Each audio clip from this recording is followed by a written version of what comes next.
Mentioned earlier about Pakistan being open for business. It'll be moderated by our very own Mr. Abdul Rahman Qureshi, who's Managing Director at Barclays UK. And so please, if you could come take a seat. So Mr. Abdul is a seasoned professional and a senior executive leadership positions in international banking, financial services, and technology domains. He's currently Managing Director and Board Member for Barclays Business Bank UK. And his role spans strategy, product, commercial, and management across business bank, tech platforms, and external partnerships. We will also be hearing from Mr. Amr Hashmi, Chairman of Special Technologies Authority. We'll be hearing a keynote address and presentation. So Mr. Hashmi was unable to join us in person today, so he'll be joining us via Zoom. Mr. Hashmi spent the last 10 years building a knowledge ecosystem in his capacity as advisor and Chief Strategy Officer at the National University in Science and Technology in Pakistan. He's currently chairman at STZA, and he's a graduate of York University, Toronto, and has been trained in several technical and specialized programs. Aside from Mr. Hashmi, we'll be hearing an address by Honourable Baroness Noshina Mubarak. So Baroness Mubarak has already been introduced, and I welcome you to come back to the chair as well. Our next panelist will be Mr. Mohammed Iqbal. Mr. Iqbal is the current Special Assistant to Prime Minister of AJK on IT. He's renowned in the UK-based technology entrepreneur, skilled in building businesses from scratch to large organizations. With extensive knowledge of e-commerce technology and sophisticated analytics capability, he's been able to identify, prioritize, and articulate highest impact initiatives and proven leadership across large e-commerce and digital transformation projects with experience in B2B and B2C. So if you please come and have a seat. And lastly, we'll also have, we'll be hearing from Mr. Shafiq Shahzad. And Mr. Shafiq is presently posted as the Trade and Investment Minister at the Pakistan High Commission right here, and since January 2020. He looks after the Pakistan trade and investment relations with the UK and has been instrumental in hosting this event for us. So if you please have a seat as well. Yes. Can I first come to Amir Saab? Amir Saab, can you hear us okay? We have to do the usual kind of virtual kind of routine to make sure everybody can see each other, hear each other. So Amir Saab, can I sort of hand over to you firstly to maybe to set the scene in terms of the work, the excellent work happening across the Special Technology Zone Authority, and you being clearly I think a key sort of figure in helping develop and drive the Pakistani ecosystem. So why don't I hand over to you first to share your thoughts, and I'm sure we'll come back to the panel discussion. Over to you, Amir Saab. Can you hear me? Yes, we can hear you. Yeah. Okay. Bismillahirrahmanirrahim. Iyaka na'budu wa iyaka nasta'in. Respected Ambassador Moazzam, respected Baroness Noshina, and the visual I can see the Chief Commercial Officer Javed Iqbal, I can see my old friend Ayla, and I can barely see Iqbal, the IT Minister from AJK. So all the guests, firstly my apologies, I couldn't be with you. I was all booked, but some things came up, so I'm talking to you from my house in Naval Farms. I would have shown you the scenery, but it's dark outside. First of all, hats off to PTEN for organizing this. I know the ambassador, we spoke a couple of months ago, and Bilal Qureshi, and of course Abdul Rahman, I met in Pakistan about 2 years ago. I remember Ali Fareed just came. So many of you that are sitting there have been so involved in the ecosystem. Recording in progress. That it's been a long ride for Pakistan. Just to let you know where we're headed now, it's quite exciting, and you've chosen a very good day. We just had the Special Technology Zone board meeting on Monday, and here you are on Friday. You're the first country that's going to get this information. So in addition to the Special Technology Zone incentives, I hope Javed will be able to share in depth with you. Some of them have mentioned by the incentives have been mentioned already by the ambassador, some by Bilal, and Javed will go into more detail. Iqbal Sahib knows them, Anifreed knows them. I don't know if Zuhair from Pasha is there as well.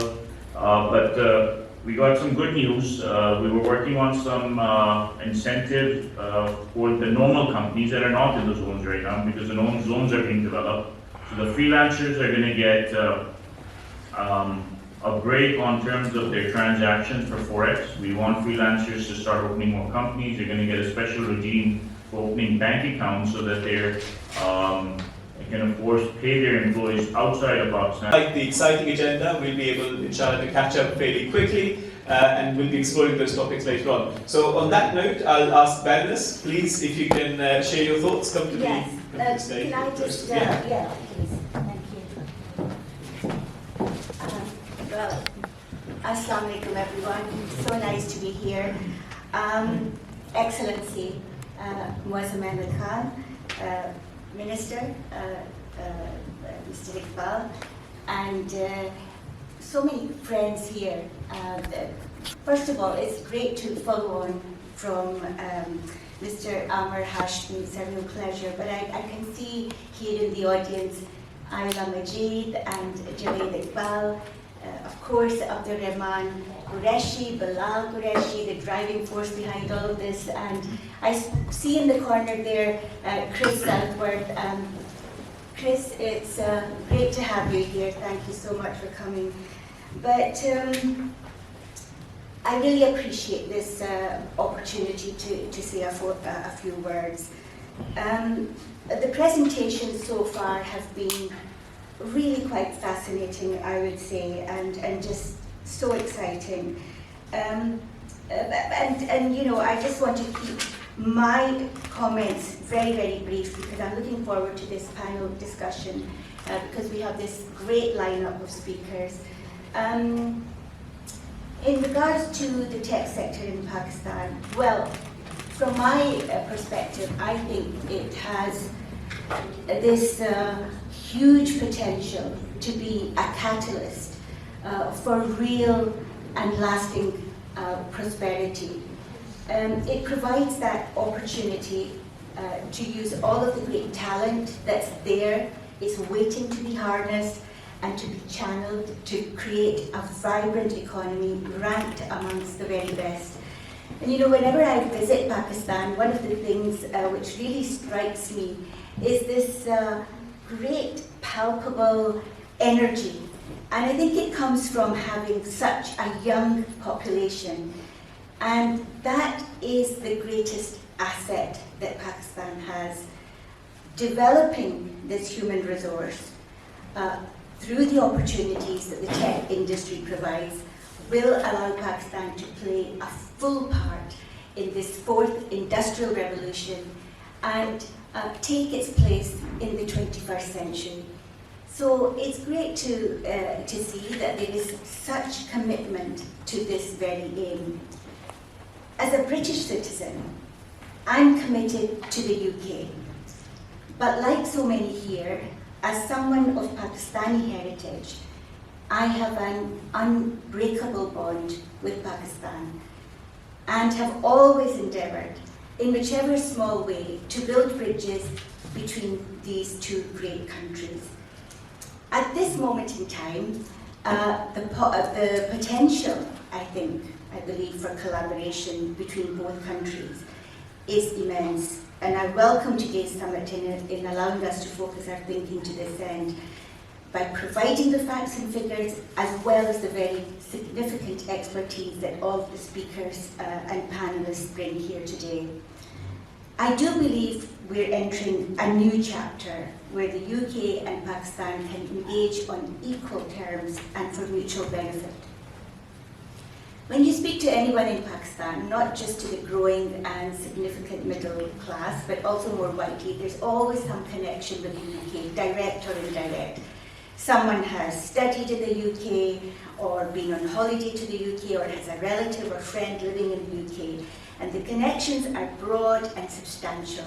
There is a familiarity and knowledge of the British culture, of British companies and brands, as has already been mentioned by Bilal, familiarity with the music, a knowledge of British cities, and of course, a knowledge of the great British weather.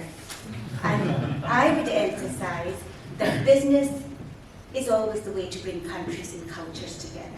Business is key. It can be a force for good in so many ways. And Bilal, you mentioned about poverty alleviation and gender empowerment and, business, trade, all of that is what makes it happen. Certainly, from a business perspective, there's much in common. Again, it's been pointed out. First and foremost, English is the common language of business in Pakistan, and just to point out, it is spoken really well. It's a great accent, and in comparison to other parts of South Asia, but I shouldn't say that.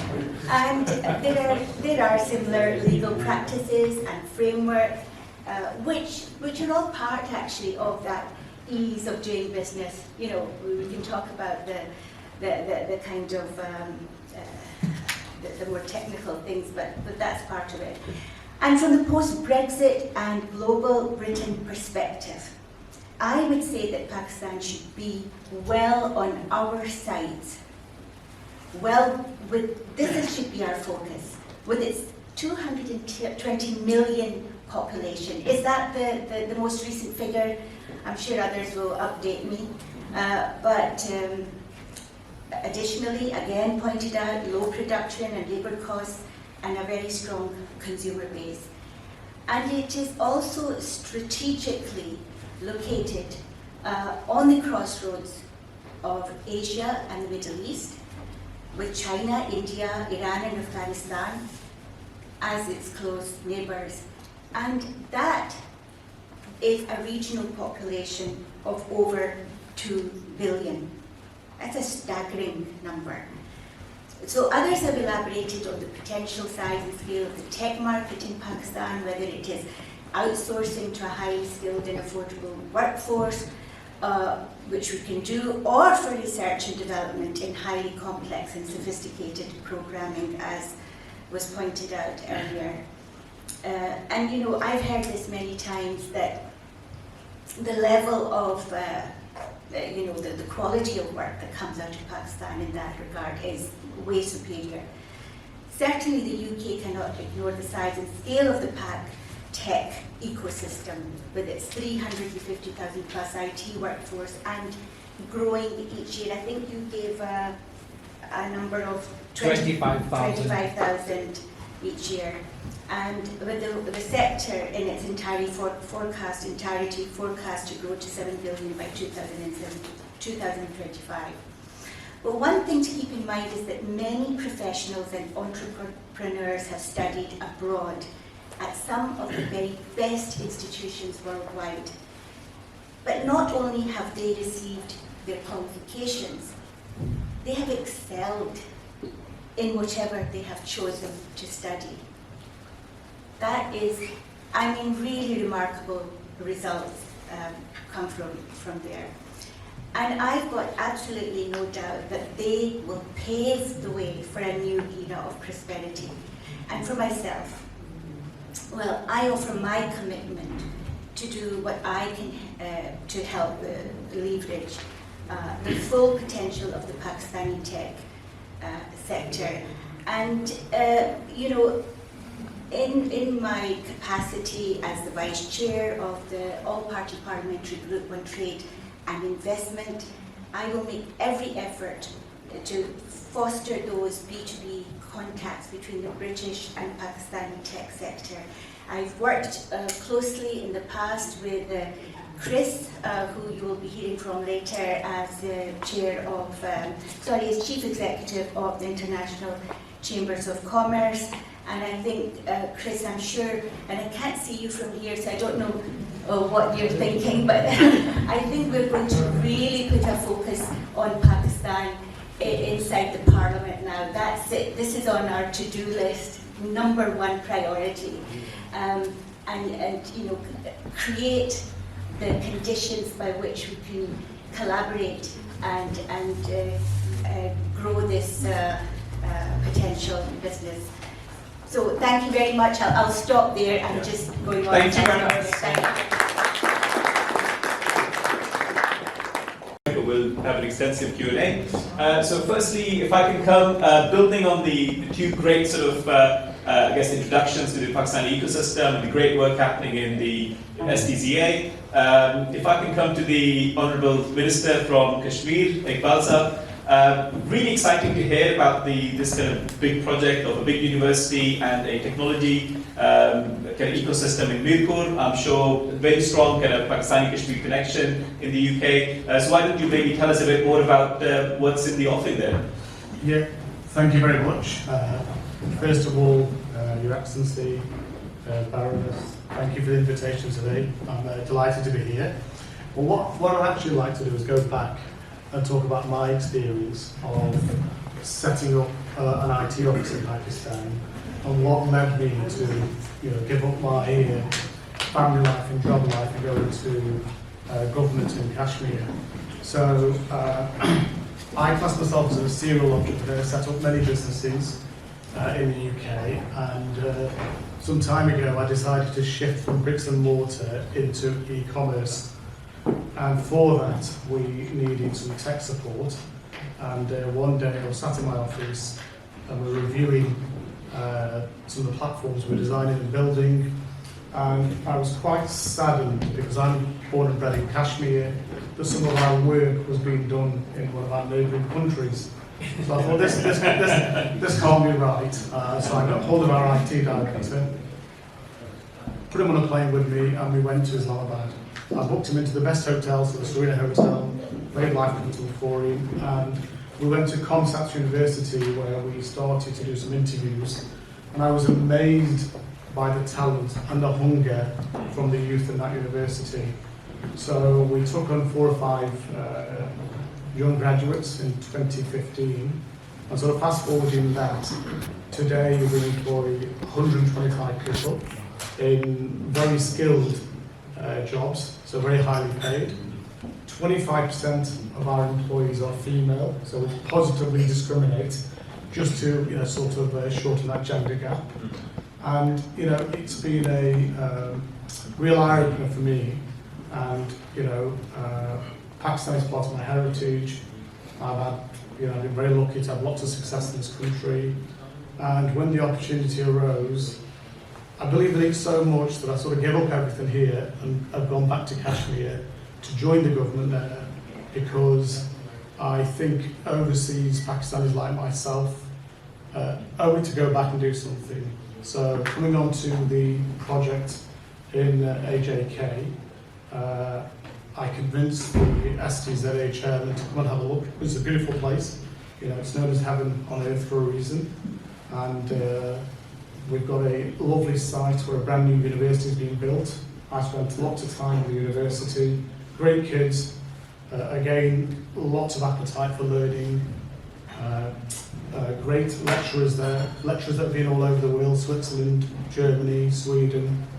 And I really think that we can create a sort of an ecosystem there, using that youth.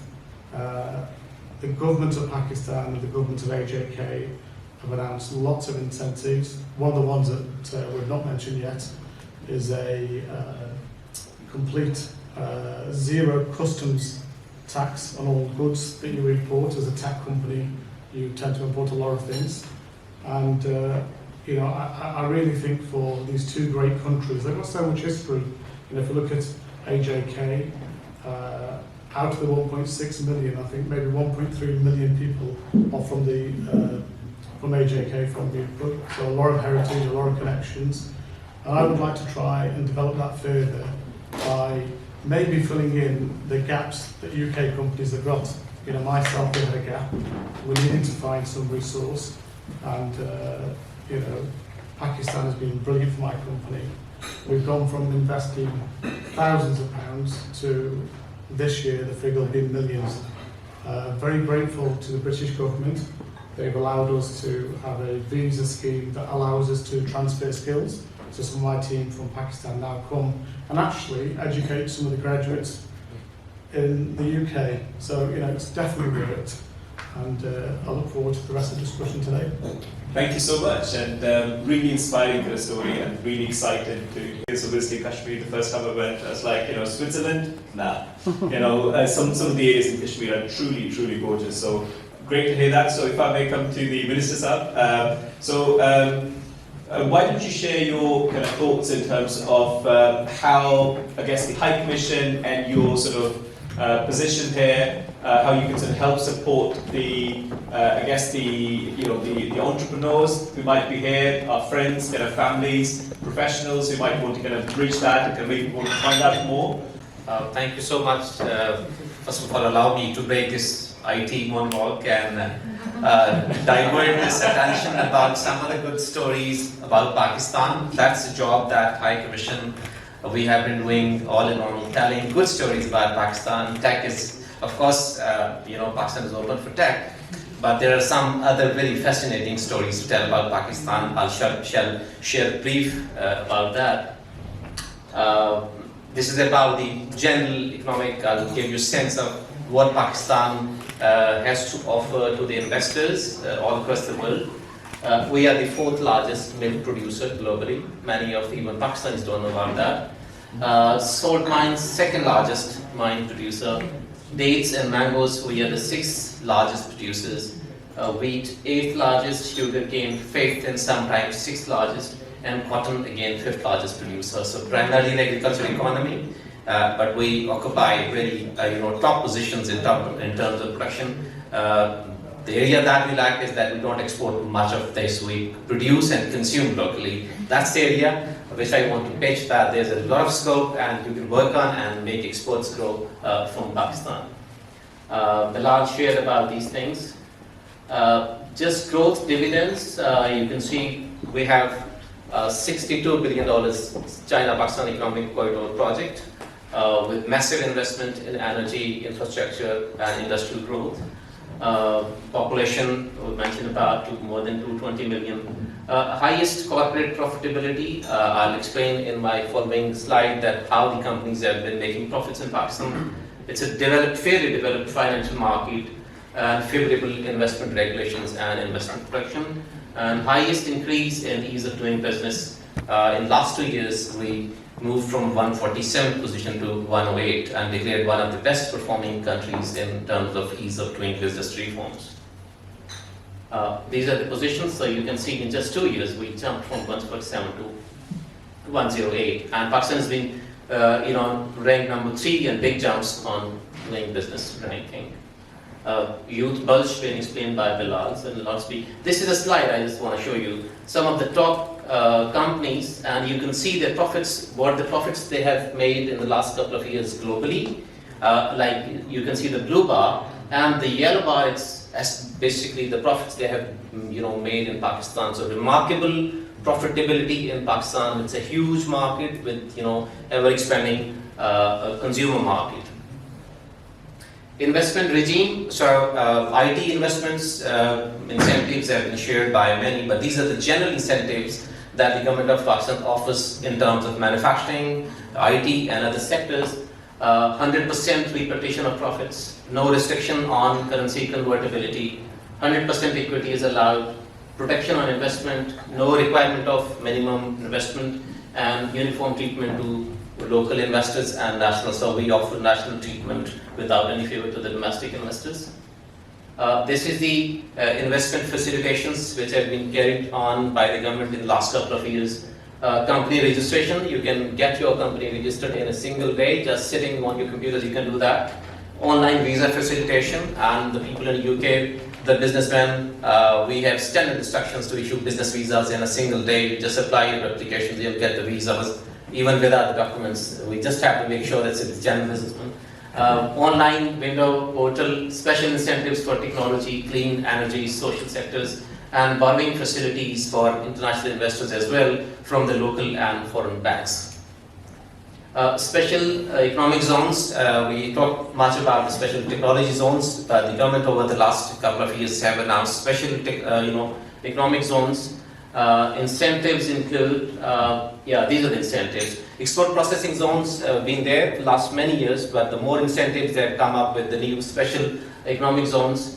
The government is responsible to provide utilities and connectivity as ensured by the state. A one-time exemption on import of plant and machinery, income tax holidays for developers of the zones for 5 years and for the enterprises for 10 years, single window facility, and captive power generation is allowed under these special economic zones. Other things is duty exemptions. Even the raw materials that you import for your factories, that is also exempted from duties for the almost 5 years. That was all about just a few cents of, and it's not only about the industry, it's a tourist destination as well. Just a couple of slides, land of diverse landscape, you can have a look. 25% global destinations of UNESCO World Heritage.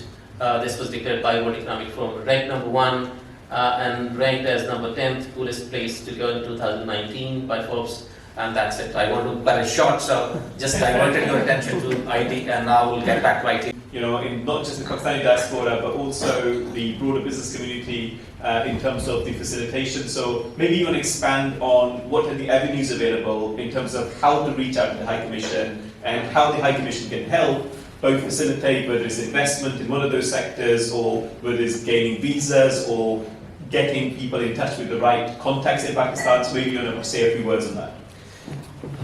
Thank you. A couple of reforms that we have undertaken last couple of years, like last 2-3 years. I think we have a consular officer here somewhere.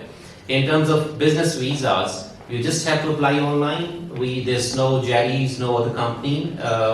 There's no need to travel to any consulate or High Commission. You can sit online, apply there. Of course, for the business visa, we need application or a kind of a support from Pakistani companies. But even if you don't do that, me being the trade minister, I have been authorized by the High Commission that if I verify the credentials of a company, even if just a simple application, and I just have to see that it's been invited by some company or some genuine investor or businessman, we can same day we can issue visas for that. Even we offer online visas. Just in some cases, in some special, for some countries or for some special region, we have to exercise some kind of a security, but generally visas are very, very simple. For how do we connect businessmen, we have established recently, I'll share the portal, Trade Development Authority has established a portal for the businessmen. We have placed more than 200 companies there, along with the product details, suppliers, even costing is there. So if somebody has to pick who is the best exporter, or if some company intends to go for a joint venture, they can search online. Tourism is, as I said, is also one of the portfolios. I'll request all of you search your app. It's Meet Pakistan. We have developed an app about Pakistan. Just download app and you can see what are the destinations, how and where you can travel to Pakistan. And for other businesses, we are open. We have a consulate with commercial attaché in Manchester as well. There's an office here, myself here. So we are open for business. And I also would like to mention we have Rashid Iqbal from Pakistan Business Council, UK Pakistan Business Chamber, and other trade bodies are there. So we all work together to disseminate information about the good stories, telling people about Pakistan and connecting them back in Pakistan, tell the reforms or the incentives that the government announced. We leave no opportunity to share those incentives with the right kind of people. Thank you. Can I just check, Ahmed, are you still there? Can you hear us? Yes, I can hear you. So I'll come back to you, Ahmed. Look, thank you firstly for comprehensively covering, I guess, the range of exciting initiatives that in your in your domain that you're championing. I think really exciting to kind of hear that. One particular area, I guess in my own kind of domains, I've observed, and there's a growing trend, is around the quality and the volume of technology talent.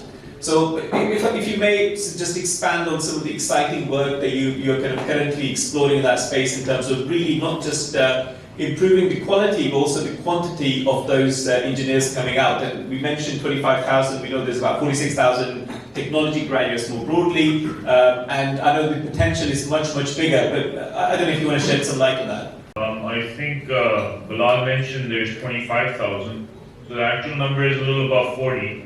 25 coming from our Tier 1, Tier 2 and universities. So most of you from Pakistan know GT, you know NUST, you know UET, you know FAST, you know NED.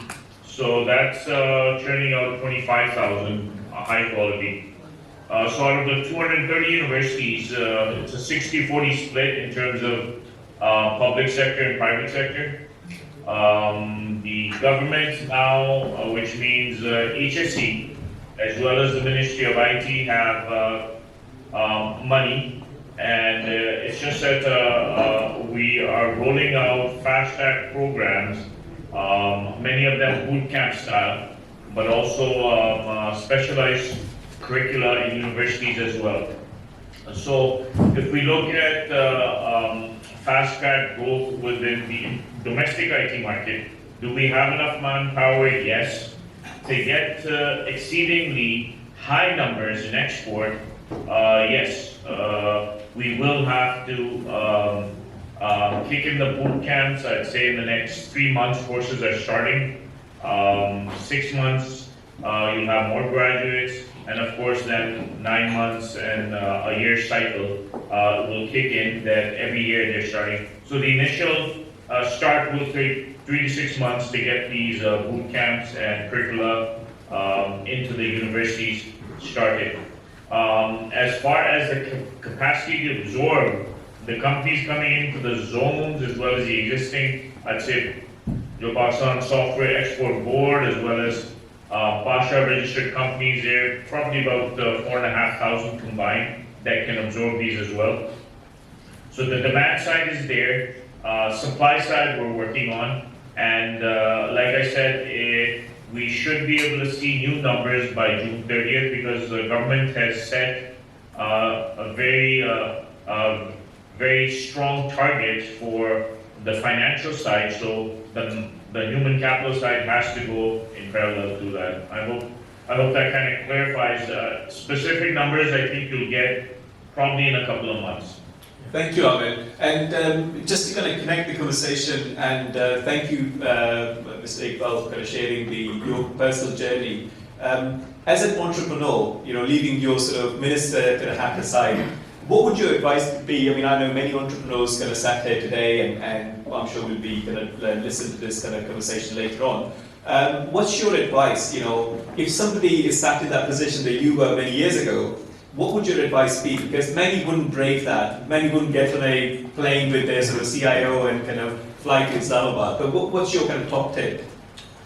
I mean, seeing is believing. So really, you've got to go out there and have a look. And I've heard all the negative things myself. That you'll have hassle with the FBR, or you'll have hassle with this. But the truth is, the last 4 or 5 years, the government has made massive inroads.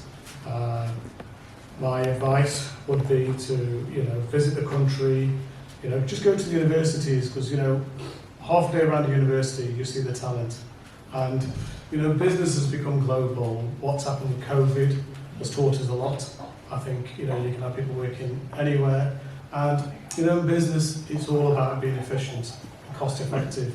And Pakistan truly offers that ability of having the resource and very cost effectively.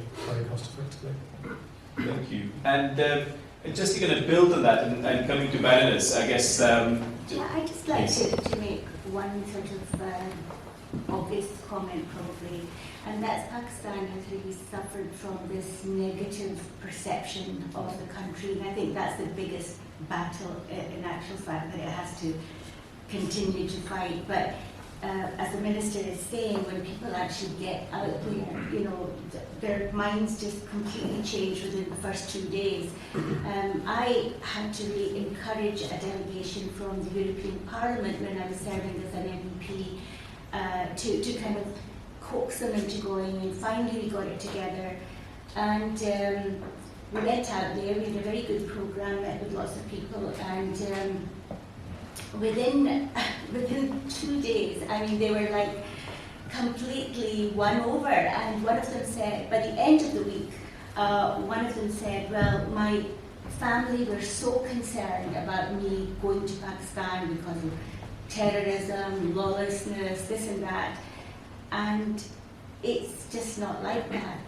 And actually, they were all in agreement, and they were mostly German, some British, they were all in agreement that this was the best delegation visit ever in the 5 years that they have been there in the European Parliament.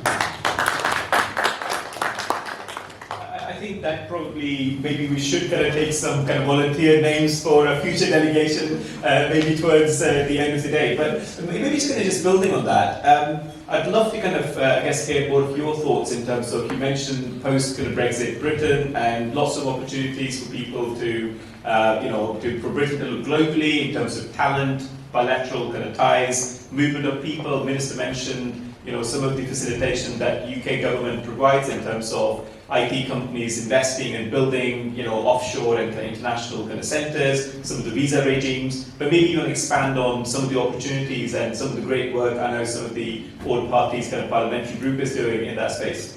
Yeah, but I mean, I think it's incentivized me today, hearing what I've heard, to sort of go back to the Parliament and look at exactly what is it that we're doing in terms of engagement with Pakistan. I mean, we're always trying to get information, but really, most particularly in this tech sector, I think if we've got something very specific to focus on, then, I'm sure there are ways to really progress this. Thank you. Ahmed, I'll come to you for the last question, then we'll take a few questions from the room. So Ahmed, hopefully you can still hear us. I can't see you on the screen, so I'm never sure. But if I may ask, look, I mean, you mentioned your own personal journey. Knowing you, I know you worked across the globe and been successful in many sort of tech sort of domains. Putting your own kind of expat or ex-expat kind of hat on, what would your kind of, I guess, top 3 messages be to this audience to take away from today's kind of conversation? Okay. I guess Web 3.0 is a term, and blockchain, AI. So I'm a little allergic to tech terms now, Abdul Rashid, because I think that there is a new geo-economic, geostrategic outlook. So if I put on my think tank hat and I see where the world is headed in terms of human capital development and where countries need to focus on their economic output, here's where I get excited finally about Pakistan. Of course, I've been back in my country for 18 years now. So some of the key messages for your audience would be that you've got government support that you've never had in the country at an unprecedented level. And I'm not really concerned in terms of which political party would be leading this, because all of them have a duty for the youth employment, all of them need to see the economy grow, all of them understand the need for tech. So I'm not concerned whether the strategic mandate of the government of Pakistan will change. Second, I work with a lot of young professionals, so I've seen that you're 25 to about 35 to even 40. We've got very young professionals, so STG is full of corporate people. It doesn't feel like a government organization when you come into it. And I feel they have a sense of giving back to Pakistan, whether they're in Pakistan or overseas.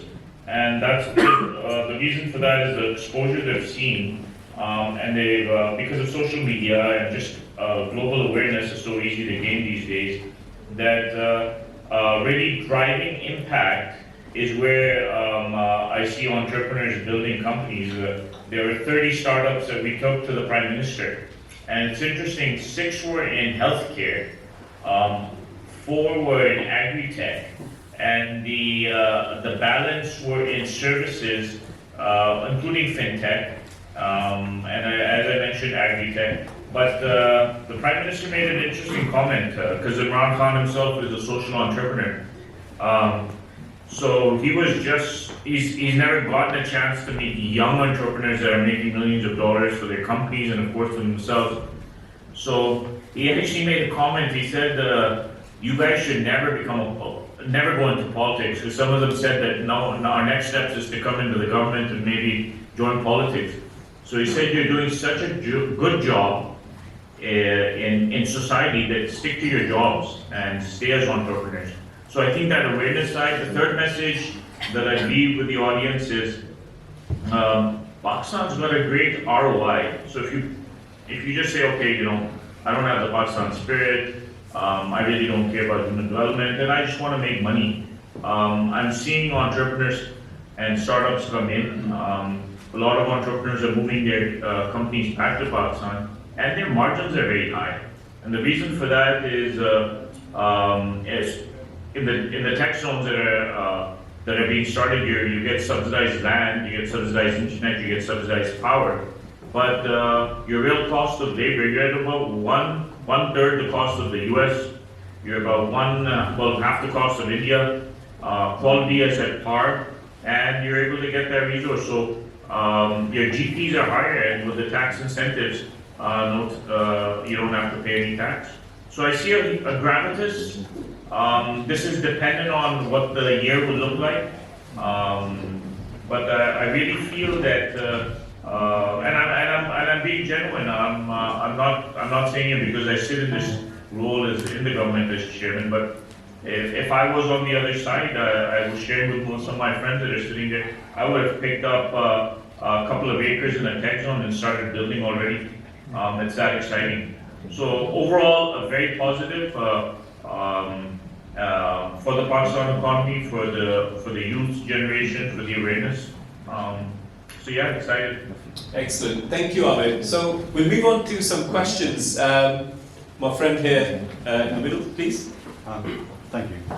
Fascinating presentations, and I was interested that I work in a university sector in the UK, so I'm a director of research for one of the UK universities, but I'm also in the policy group for 68 universities which are focused on design innovation and other areas, which does feed into the tech sector over here. One of the things that's really transformed the relationship of universities to small and medium enterprises is a much more outward-facing understanding of their role within that ecology, kind of getting spin-outs, but also providing resources to support small businesses, and in our case, setting up things like advanced technology hubs and parks, which provide for innovation.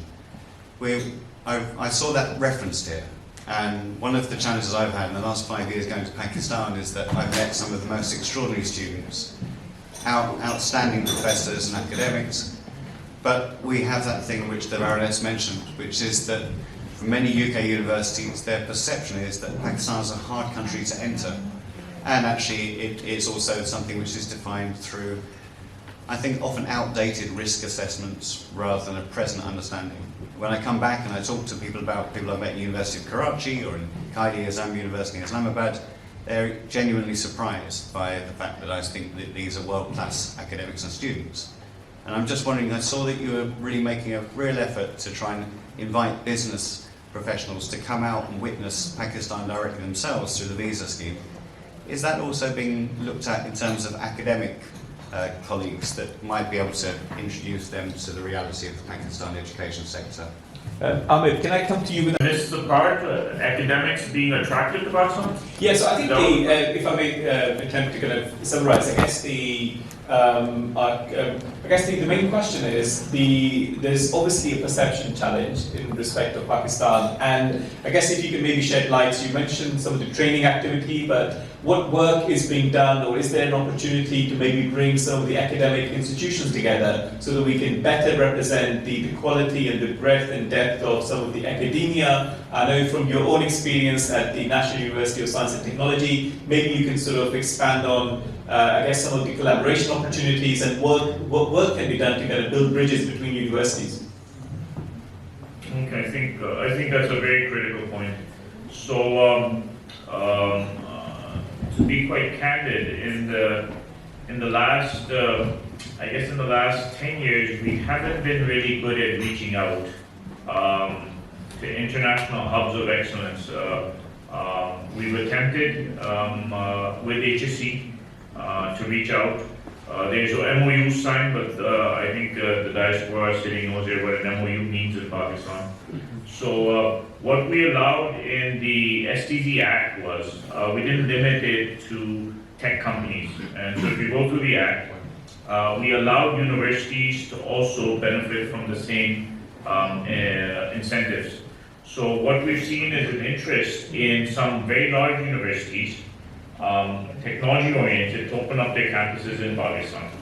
And of course, Lahore will be a key for that just because of their populace, and the land parcel is 800 acres. The collaboration that have started right now, I know NUST has done one with Caltech recently. It did do with Tsinghua in China, Heidelberg in Germany. But I couldn't catch the person in the audience who pointed this out. I think it needs to be accelerated with the UK. Cambridge has got a technology park. There's some fantastic universities that have courses. This is lacking, to be quite honest. Our HSE is lacking. HSE in Pakistan is going through a turmoil. So my request out there would be, we've just got fantastic academics in of course all of Europe and concentrating on the UK. We've got them in North America, and we really need to start bringing those back. So one of the sort of attractions that we've seen in the tech zones is there's living space and there's competitive salaries, and people are starting to ask, will they give personal tax exemptions as well? So one step at a time. I think this is enough to digest for the Pakistani government. So we want professors now to start coming back, and that'll be key. If the exchange can start, maybe they can come for 3 months, 6 months. But I would agree this is an area of weakness, and we need to really fast track that. And this is where really PTEN can get involved. I think you've got a platform out there in the UK, Aleem, that can really kickstart it. And I'd be happy to introduce you to the Minister of Education, the HSE Chairman. Funding is there. The campuses are there. The enabling environment is kind of there. The quality of the professors just isn't there, to be quite honest. So it's an area where we need improvement. Thank you, Ahmed. And I'm sure maybe as a future kind of session, maybe we can expand a bit more on some of the, I guess, opportunities in that space. And I'm sure many, I know personally many friends present here today, as well as those who couldn't attend. People are very passionate about sort of human development and the difference that can make to people and the connections you can build through, building those bridges. So maybe for another day we can maybe kind of follow up and get into more details. I'll take one more question now, and then there'll be plenty of opportunity. We'll come back towards the end, and we'll cover any of the Q&A. And my question is that is there a platform, a centralized platform available whereby tech companies here in the UK can collaborate and work with software houses in Pakistan that have been vetted and can share and sign NDAs and things like that? And because I have found it very difficult to find software houses that I can work with that I know for sure have been vetted. So are there any platforms or centralized portals available that I can work through? Can I just expand on this question? Okay. So thanks. Yeah. Hi, my name is Sajjad. I'm an entrepreneur. I've got a business in Bristol. So I provide a low-cost entry for US-based brand and e-commerce businesses into Europe by providing them bricks and mortar solutions, e-commerce platform, warehousing, logistics, etc. One of the most difficult mission I have faced is GDPR compliance, the data handling. The businesses I have approached, they do not have the right practices in place for the data handling or any backups in case of any data breach. So again, coming back to the question asked here, are there any vetted companies in place or a platform where we could approach? Thank you. They're very credible questions in terms of how to reach out to credible organizations in Pakistan. So there are two things. Firstly, there's a digital repository, a digital catalog of IT-based companies which PSAP has worked and customized. I think the links to those portals can be shared. There's a lot of effort that PSAP has, the Pakistan Software Export Board, has undertaken in that regard to sort of consolidate an ecosystem whereby you're simply able to go log on into a portal and scroll down and see what are the relevant IT companies to your area of interest. And most of those companies, there's a verification process that PSAP follows in order to sort of onboard them to the portal itself. And on top of which, there's another layer which is being built, which is sort of an escrow-based approach, where IT service escrow can be afforded to those, companies from outside Pakistan, specifically UK in this reality, who actually are trying to outsource work to Pakistan, and there is another layer of security added on top of the verified companies itself. So I just wanted to make that comment. Maybe I don't know whether you would want to expand on it.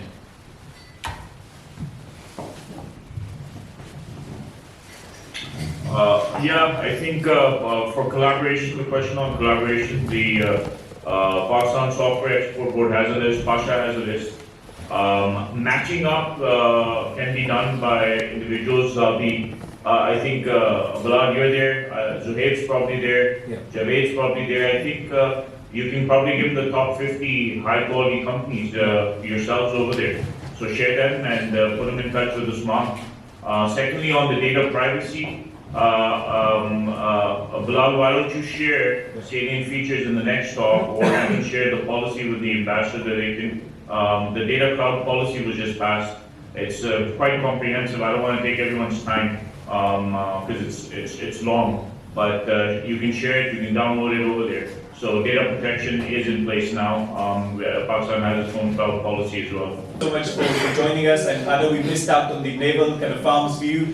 For those of you who've not been there, I think there's some amazing views, so we'll probably kind of save that for a future video, Ahmed, kind of featuring you, kind of promoting all the great work that STZA are doing. Thank you, Shafiq Saab, thank you, Iqbal Saab, thank you, Baroness, of course, for kind of taking the time and sharing your reflections and thoughts. So on that note, thank you.